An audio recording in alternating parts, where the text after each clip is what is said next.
The Atlantic, a brutal, beautiful expanse of water that has connected worlds and claimed countless lives. It is an ocean of stories, a liquid library of human history, ambition, and failure. For centuries, its surface has been a highway for trade, exploration, and war. But beneath its restless waves and across its lonely horizons, it holds secrets. Not just of ancient wrecks swarmed by treasure hunters or legendary sea monsters born from the fears of early sailors, but of something far more modern and in many ways more haunting. They are hulks of steel, adrift and unmanned. Vessels stripped of their crew, their cargo and their flag. Their engines are cold, their bridges are silent, and their only captain is the current. They are steel without a nation. They are the ghost ships of the Atlantic. The term ghost ship conjures images from the deepest parts of maritime folklore, the spectral Flying Dutchman, a glowing ethereal vessel doomed to sail the oceans forever as an omen of disaster. Or perhaps most famously, the mystery of the Mary Celeste, discovered in 1872, sailing perfectly, its cargo intact, yet completely deserted, its crew vanished without a trace, leaving a chilling, unanswered question that endures to this day. While those tales belong to legend and history, a new kind of ghost ship haunts our modern seas. These aren't supernatural apparitions. They are chillingly real, dangerously tangible, and their stories reveal the dark, oily underbelly of the global shipping industry. These are ships abandoned by bankrupt owners, cut loose from their responsibilities. They are vessels intentionally set adrift to be sunk for a fraudulent insurance payout. They are illegal fishing boats left to rot after plundering the seas, their existence an inconvenient truth to be erased. They are ticking time bombs of environmental pollution, navigational hazards for the 90,000 commercial vessels that form the backbone of our global economy. And they are grim, rusting monuments to a system where profit often outweighs responsibility, and the vastness of the ocean provides the perfect cover for neglect and crime. To understand this phenomenon, we must sail into a world of complex legal loopholes, shadowy shell corporations, and the immense, unforgiving power of the ocean itself. Our journey begins with a story that captured the world's imagination, a Soviet-era cruise ship that broke its leash and vanished into the North Atlantic fog. Chapter 1. The Runaway Russian, the tale of the MV Lyubov Orlova. She wasn't always a ghost. Built in Yugoslavia in 1976 for the Soviet Union, the MV Lyubov Orlova was a vessel of exploration and, in its own way, of ideology. Named after a beloved star of Soviet cinema, the Russian equivalent of Marilyn Monroe, she was designed to showcase the reach and ambition of the USSR. As an ice-strengthened expedition cruise ship, her purpose was to take adventurous tourists and scientists to the remote and frozen landscapes of the Arctic and Antarctica. For over 3 decades, she was a proud ship, her decks filled with the sounds of different languages, her hull bearing the honorable scars of encounters with polar ice. She represented access to the inaccessible. But by the 2010s, the world had changed, and her glory days were a distant memory. The company that owned her, beset by the harsh economics of the post-Soviet era, fell into financial ruin. In September 2010, the Lyubov Orlova was seized in the harbour of St. John's, Newfoundland, Canada. The seizure was prompted by a debt of over $250,000 owed to a Canadian charter company for a cruise that had been cancelled due to the ship's mechanical failures. Her crew, mostly Russian and Ukrainian nationals, were now stranded. Unpaid for 5 months, they became prisoners on their own vessel, relying on the charity of local residents and maritime unions for food and essentials until they could finally be repatriated. For 2 long years, the ship sat abandoned, a silent, rusting pariah in a busy harbour, accumulating more debt and slowly decaying under the harsh Canadian weather. In 2013, a decision was finally made. The ship, now considered little more than a floating liability, was sold for its weight in steel to a scrapyard in the Dominican Republic. On January 23rd, a tugboat named the Charlene Hunt began the perilous task of towing the derelict cruise ship south. But the North Atlantic in winter is not a place for the weak or the unlucky. It is a cauldron of ferocious storms, a region known for centuries as the graveyard of the Atlantic. Just one day into the voyage, the ocean showed its power. In the midst of a gale, the immense forces acting on the 100-meter-long hull of the Orlova proved too much. The tow line, the only connection between the ghost ship and the world of the living, snapped with a sound like a cannon shot. The Lyubov Orlova, with no crew, no power, no navigation lights, and no soul on board, was set adrift. The tugboat crew tried desperately to reconnect, but the fierce weather, with waves cresting at over 20 feet, made it a suicidal impossibility. The Orlova was on her own, a 4,000-ton ghost, caught in the powerful currents of the North Atlantic drift, beginning a slow, inexorable journey eastward. What followed was a media frenzy, a modern maritime horror story playing out in real time. The Canadian government, citing extreme safety concerns for any salvage crew, made a controversial decision. They would not pursue the vessel once it entered international waters. Transport Canada issued a statement saying the ship was unlikely to re-enter Canadian waters and posed no immediate threat to offshore oil and gas installations. They were wrong. For weeks, the Orlova drifted aimlessly, an unguided missile of steel. It became a phantom, tracked intermittently by authorities and satellite imagery. At one point, its trajectory took it perilously close to the Hibernia and Sea Rose oil platforms, billion-dollar installations vital to Canada's energy supply. A collision would have been catastrophic. A supply vessel, the Atlantic Hawk, was dispatched and in a heroic effort managed to gain control of the ship, pulling it away from immediate danger. But the victory was short-lived. Once in safer waters, the Canadian authorities ordered it released again. The message was clear. She was no longer their problem. The Lyubov Orlova was now Europe's problem. Panic, fueled by sensational media reports, began to set in. Tabloid headlines in the UK and Ireland screamed of an impending invasion by a rat-infested ghost ship. This fear, while exaggerated, was not entirely unfounded. With no food source other than themselves, the ship's large rat population would have become a horrifyingly resilient colony of cannibalistic survivors.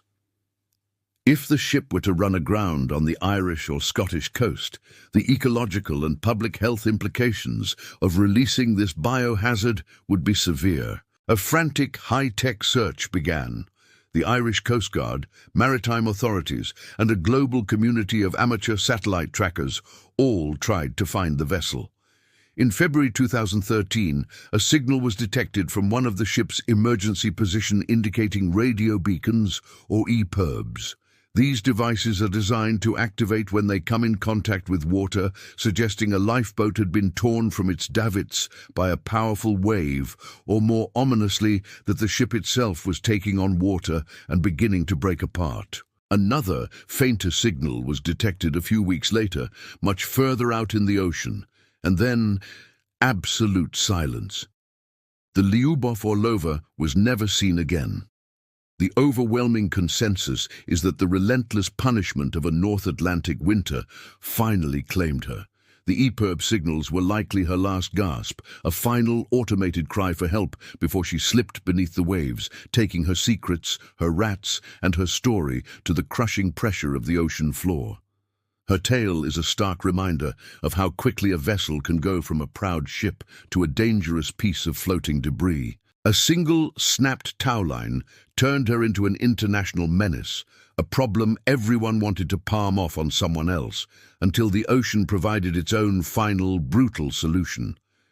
But what happens when the ships don't sink? What happens when they just accumulate? Chapter 2. The Ship Graveyard of Nouadhibou. This is not a CGI landscape from a dystopian film. This is the Bay of Nouadhibou, on the coast of Mauritania in West Africa. It is one of the world's largest and most infamous ship graveyards. For decades, this bay has served as the final undignified resting place for over 300 vessels, from fishing trawlers to cargo ships. They are a silent, rusting fleet, stranded between land and sea. Unlike the Orlova, these ships weren't lost in a storm. They were brought here deliberately, piloted to their own executions. The story of Nouadhibou is a grim tale of economic collapse and regulatory failure. In the 1980s, after Mauritania nationalized its fishing industry to gain control of its own resources, many private and foreign fishing companies went bankrupt or found their operations unprofitable. They were left with fleets of aging, costly vessels. The cost of proper disposal in an approved European or Asian scrapyard, which involves cleaning the vessel of all contaminants, was astronomical.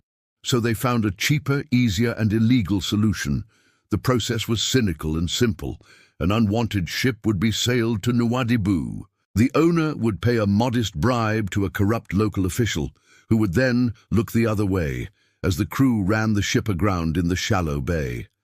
The crew would be flown home, and the owner, now free of his financial burden, would disappear into a maze of corporate paperwork. For a time, it was a perfectly functioning, albeit illegal, system. The fleet of ghost ships grew. This isn't just a visual spectacle. It's an environmental catastrophe in slow motion. These ships are packed with a witch's brew of hazardous materials. Asbestos, used for insulation around engines and pipes, flakes off and releases carcinogenic fibers. Lead paint chips away, poisoning the water.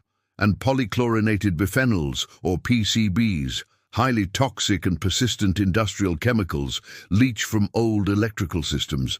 Thousands of gallons of engine oil, lubricants, and residual fuel slowly seep from decaying tanks, creating a permanent iridescent sheen on the water's surface, starving it of oxygen and poisoning the marine ecosystem that local communities have depended on for centuries. The wrecks obstruct navigation channels and have destroyed vital fish breeding grounds. They are skeletons that continue to poison the bay long after their hearts, their engines, have stopped beating. For some locals, however, the graveyard provides a meager and perilous living. An informal and highly dangerous scrapping industry has emerged. Men, often with no other source of income, risk their lives daily. They climb the unstable, rust-eaten structures, balancing precariously as they use rudimentary tools to cut away valuable steel, which is then sold for pennies on the pound. They work without helmets, harnesses, or respirators, exposed to toxic fumes, sharp metal, and the constant threat of collapsing structures. It's a desperate economy, born from the negligence of corporations an ocean away. In recent years, there have been efforts to clean up the bay.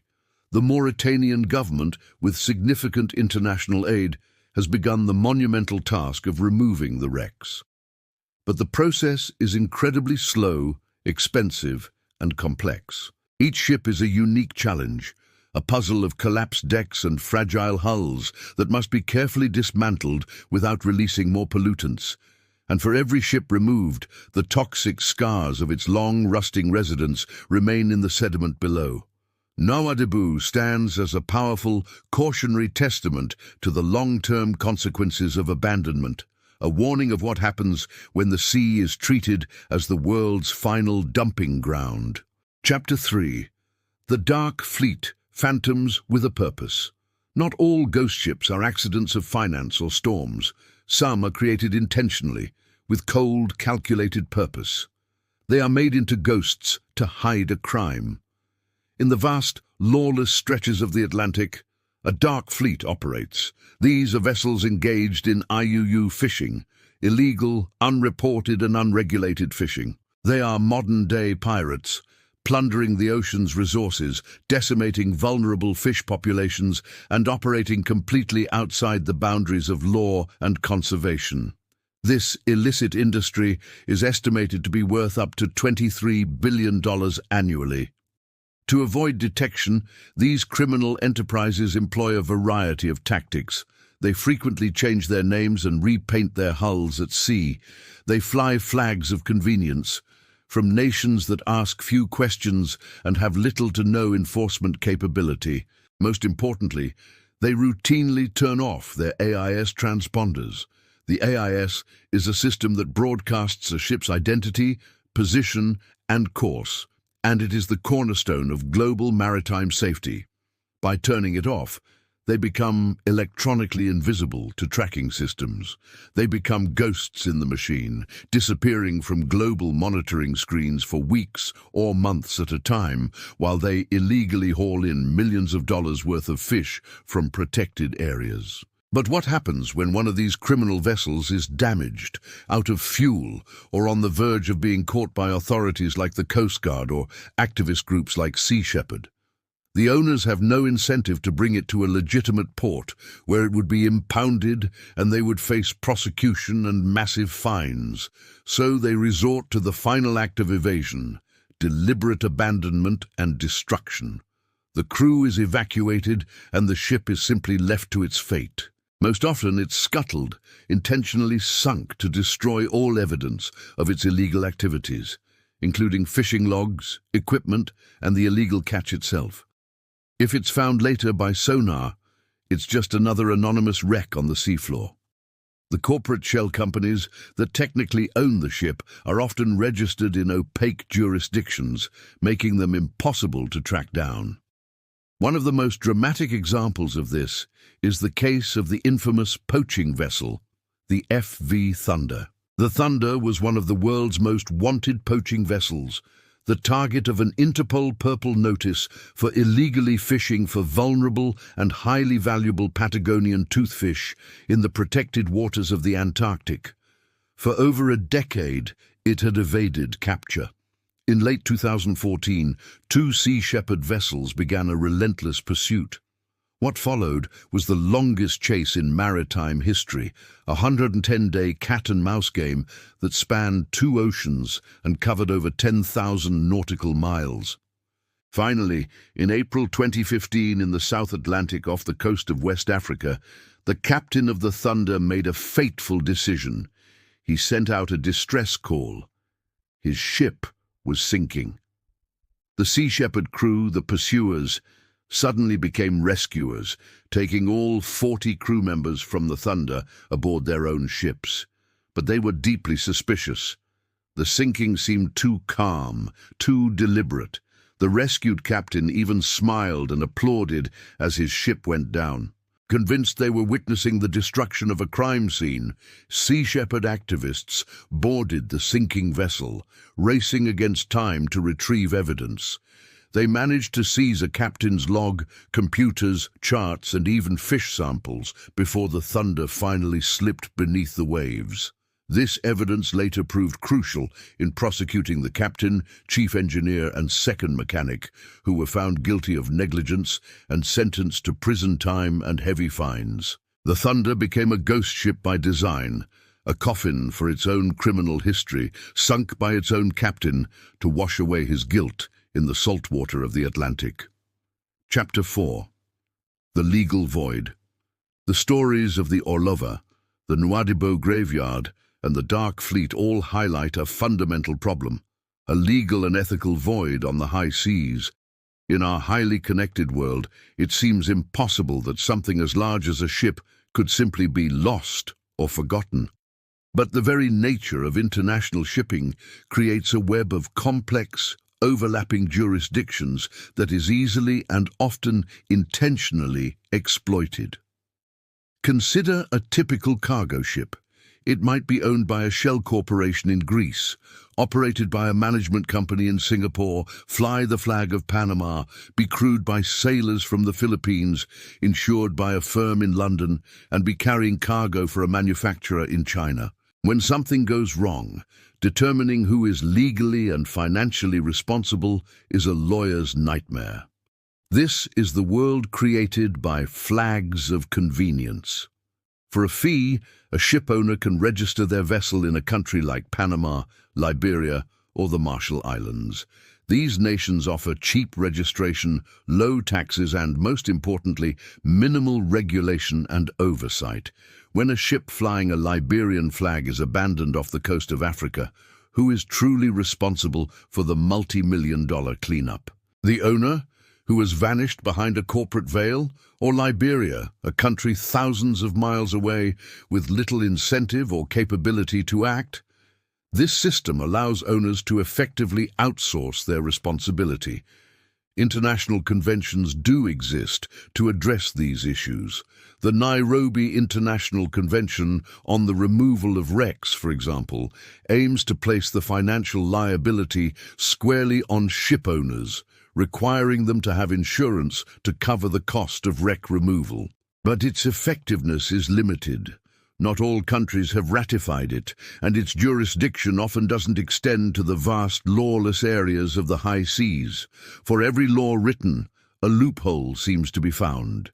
The ocean is just too big, enforcement is too expensive, and the profits from avoiding responsibility remain too high. Furthermore, there's the pervasive issue of insurance fraud.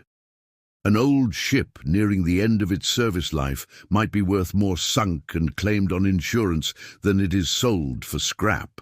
Scuttling a ship and blaming it on a storm or an engine fire is a dark but not uncommon part of the business. The ghost ships of the Atlantic are more than just maritime curiosities or tabloid fodder. They are symptoms of a global system that too often prioritizes profit over planet and people.